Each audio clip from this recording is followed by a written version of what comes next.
ছেলেটাই আমার অচেনা হয়ে গেল। আমি তো ওর বড় হওয়াটাই দেখতে পেলাম না। যদিও সেটা নিয়ে আমার কোনো আক্ষেপ নেই। দাঁড়াও, মোহর কি বলছে সেটা ভালো করে শোনো। আজ সাংস্কৃতিক অনুষ্ঠানে আমাদের কলেজে বাইরে থেকে আসা নতুন ছাত্রছাত্রীদের আমার আন্তরিক অভিনন্দন। এই অনুষ্ঠান মানে বলতে আমি বুঝি নতুন পুরনোর মেলবন্ধন, মানে সুসম্পর্ক তৈরি করা। আমরা যারা তোমাদের থেকে একটু এগিয়ে আছি তারা সব সময় তোমাদের পাশে থাকবো, তোমাদের সহায়তা করব, আর তোমাদের যে কোনো সমস্যায়, যে কোনো অসুবিধেই নিঃসংশয়ে আমাদের কাছে আসতে পারো। আমি কথা দিচ্ছি, আমাদের কাছে তোমাদের সমস্যার সমাধান যতদিন থাকবে ততদিন আমরা চেষ্টা করে যাব।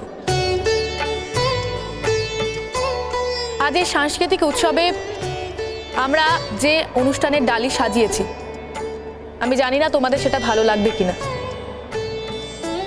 তবে আমরা এবার পয়সা খরচ করে বাইরে থেকে আর্টিস্ট এনে তোমাদের মনোরঞ্জন করতে চাইনি। আমরা আন্তরিকভাবে এই অনুষ্ঠান উদযাপন করতে চেয়েছি। আমরা যেমনভাবে পেরেছি আমাদের হৃদয়ের ডালি দিয়ে এই অনুষ্ঠান করতে চেয়েছি।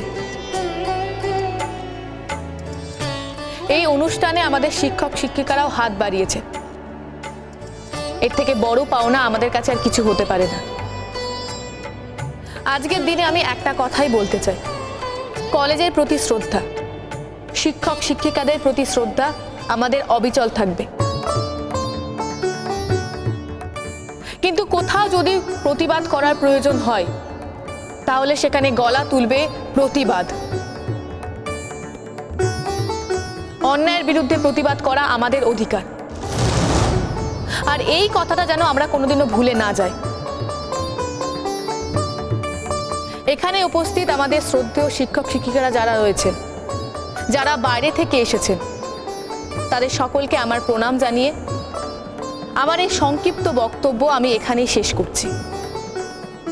আমাদের অনুষ্ঠান আপনাদের ভালো লাগলে আমাদের এই অনুষ্ঠান সার্থক হবে। ধন্যবাদ।